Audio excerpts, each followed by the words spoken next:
పడ్డాయండి మాకు ఫస్ట్ రోజునే ఎలిజిబుల్ లిస్ట్లోకి వచ్చింది. ఇద్దరు పిల్లల పేర్లు కూడాని అమ్మఒడి ఇద్దరికి ఇస్తానన్నారు. ఎంతమందికి ఉంటే అంతమందికి ఇస్తానన్నారు. చంద్రబాబు అన్న ఇచ్చారు, మాకు ఇద్దరికి ఇచ్చారు. మా ఇద్దరు పాపలకి వచ్చినాయండి. మాకు సంతోషమే. పడ్డాయండి మాకు ఫస్ట్ రోజునే ఎలిజిబుల్ లిస్ట్లోకి వచ్చింది. ఇద్దరు పిల్లల పేర్లు కూడాని అమ్మఒడి ఇద్దరికి ఇస్తానన్నారు. ఎంతమందికి ఉంటే అంతమందికి ఇస్తానన్నారు. చంద్రబాబు అన్న ఇచ్చారు, మాకు ఇద్దరికి ఇచ్చారు. మా ఇద్దరు పాపలకి వచ్చినాయండి. మాకు సంతోషమే.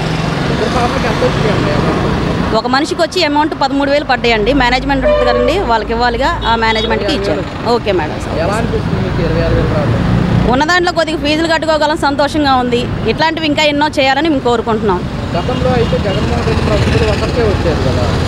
ఒకరికే అన్న కాన్సెప్ట్ అనేది ఆయన ఫస్ట్ పెట్టాడు కాబట్టి దాని గురించి మాట్లాడటానికి రీజన్ లేదు సార్. చంద్రన్న అప్పుడు పెట్టలేదు, అంతకుముందు కూడా చంద్రన్న పరిపాలనలో ఉన్నప్పుడు ఇలాంటి కాన్సెప్ట్ ఏం లేదు. కాకపోతే జగనన్న వచ్చిన తర్వాత గ్రహించి పిల్లల గురించి ఇది అని చెప్పిన తర్వాత చంద్రన్న చేశారు. మేము కూడా డబుల్ ఇస్తామన్నారు.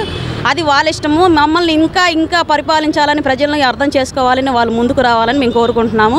అంతేగాని జగనన్న వేరు చంద్రన్న వేరు అదే ఇలాంటివి మేము చెప్పమండి.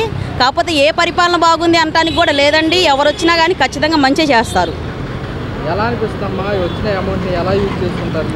పిల్లల ఫీజులు కట్టుకున్నాము, పుస్తకాలు కొనుక్కున్నాము. గవర్నమెంట్ స్కూల్లో కూడా వేయాలనుకుంటున్నాం నెక్స్ట్ ఇయర్. ఇంతకు మించి ప్రభుత్వం ముందుకు నడిస్తే మేము కూడా ముందుకు నడుస్తాము.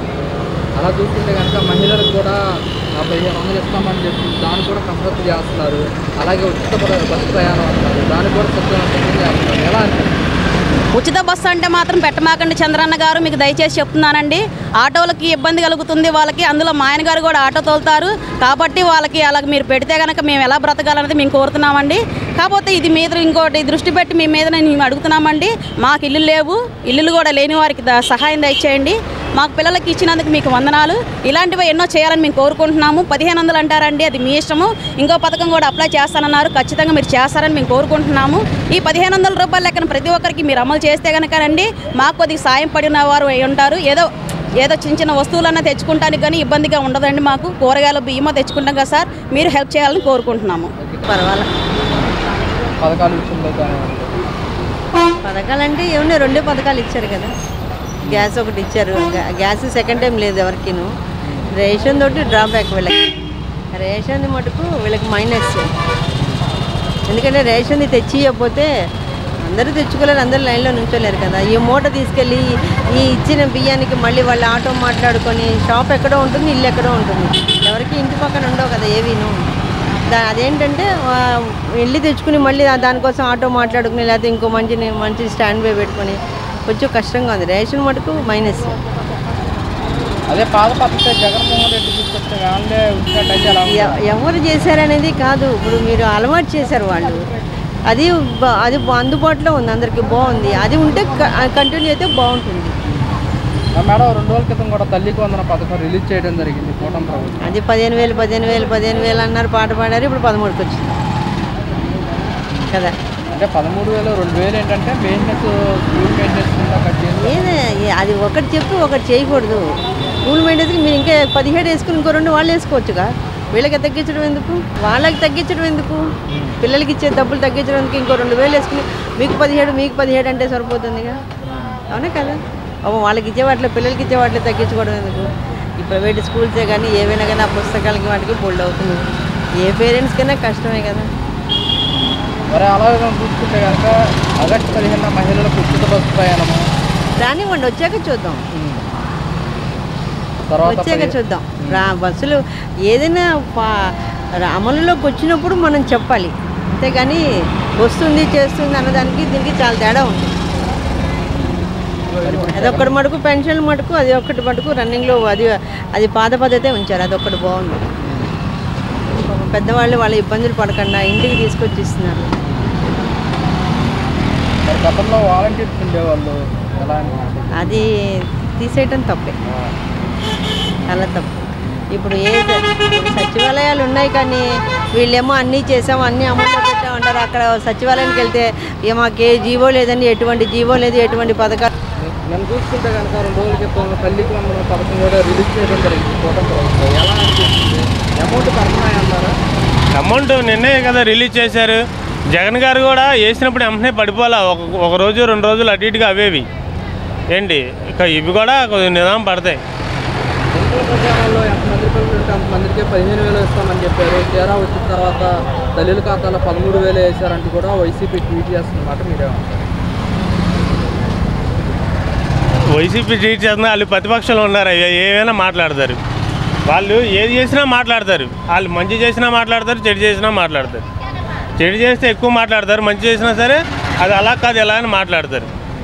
గత ప్రభుత్వం కూడా ఇచ్చింది, మరి గత ప్రభుత్వం ఈ రోడ్లే వేయలేదు, అన్నా క్యాంటీన్ పెట్టలేదు,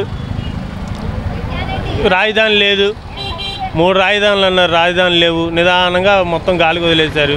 ఇప్పుడు రోడ్లు రాజధాని అభివృద్ధి చేస్తున్నారు. ఒక పక్క పోలవరం ఉంది, ఇంకా 1 year అయింది. ప్రస్తుతానికి గత ప్రభుత్వం మాదిరిగా కాకుండా ఈ ప్రభుత్వం రోడ్లు అయితే వేసారు బాగానే, మాకు ఇబ్బంది లేదు. డ్రైవర్స్కి ఎక్కడ కూడా రోడ్లన్నీ బాగున్నాయి. ఇంకా రాజధాని అభివృద్ధి చేస్తా అంటున్నారు, అవి నిదానంగా ఇంకా అవుతాయి. తర్వాత అన్నా క్యాంటీన్లు పెట్టారు, నిరుపేదలందరికీ ఆకలి తీరుతుంది. నిరుపేదలందరికీ ఆకలి తీరుతుంది. ఇంకా కొన్ని పథకాలు ఉన్నాయి రావాల్సినవి. ఏంటి కొన్ని పథకాలు రావాల్సినవి ఉన్నాయి. అన్నీ ఒకేసారి జరగవు కదా, అన్నీ నిదానంగా జరుగుతున్నాయి. చాలా బాగుందండి. ఎందుకంటే నేను కూడా ఒక రిటైర్డ్ ఎంప్లాయ్, నేను పెన్షనర్. నా పేరు వెంకటేశ్లు, మాది అనంతపురం జిల్లా. కానీ గత ప్రభుత్వంతో పోల్చుకుంటే చాలా మెరుగైందండి. ఎందుకంటే కినా ఒక స్వేచ్ఛాయుత వాతావరణంలో తీసుకొచ్చారు చంద్రబాబు గారు.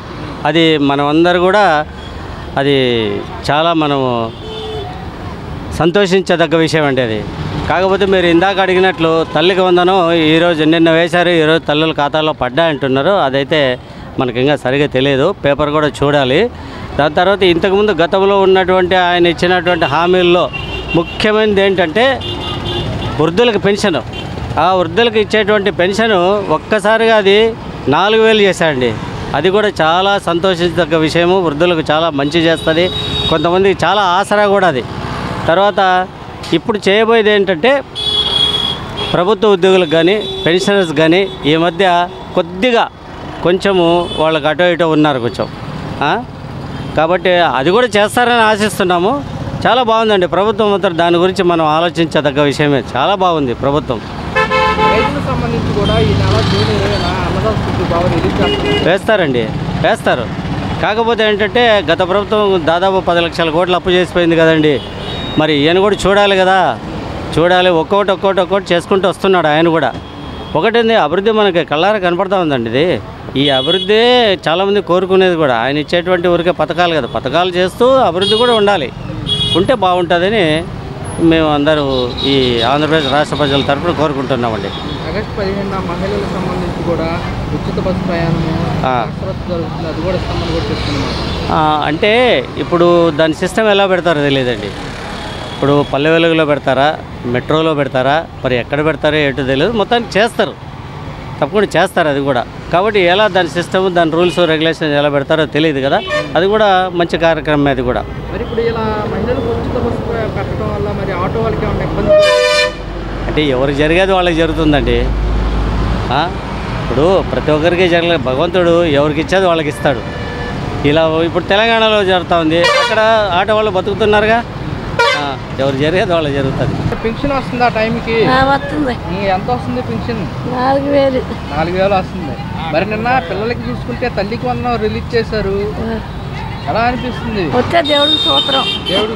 ఏం చెప్తారు చంద్రబాబు నాయుడు గారికి? మీరందరూ మంచిగా ఉండాలయ్యా, కాపాడాలి దేశాన్ని అని చెప్తాం. ఎలా ఉందంటారు రాబోయే రోజుల్లో? ఎలా ఉండిపోతుంది? ఎలా ఉండదు, పరలోకం చేరాలి అందరమే. పరలోకం చేరాలి అంతే. మనం ఈ భూమి మీద ఉండని చెప్పి ఏం వెతికెళ్ళాం, పరలోకం చేరాలి. ఎవరన్నా కానీ ఎంతలా వాళ్ళన్నా అవని, అంతేనా? మరి ఇప్పుడు చూసుకుంటే మరి వచ్చే ఆగస్టు 15న మహిళలకు ఉచిత బస్సు ప్రయాణం ఉంటుంది ప్రభుత్వం. ఉచిత బస్సు ఇస్తామంటున్నారు. అట్టగా అంటున్నారు, ఇట్లా వాళ్ళ మా హస్బెండ్ వాళ్ళు ఇబ్బంది పడుతున్నాం. ఇస్తారంట. ఎలా ఉంది? నేనే దేవుడు చెప్తాం అది ఎట్టుందో. మరి ఉచితం తిరగట్లేదమ్మా. దేవుడు కొనుక్కున్నంత వరకు తిరుగుతామే అందరూ అంతే. భూమి మీద ఉన్న ప్రతి బిడ్డ కూడా దేవుడికి అబ్దాలు ఉండాలి.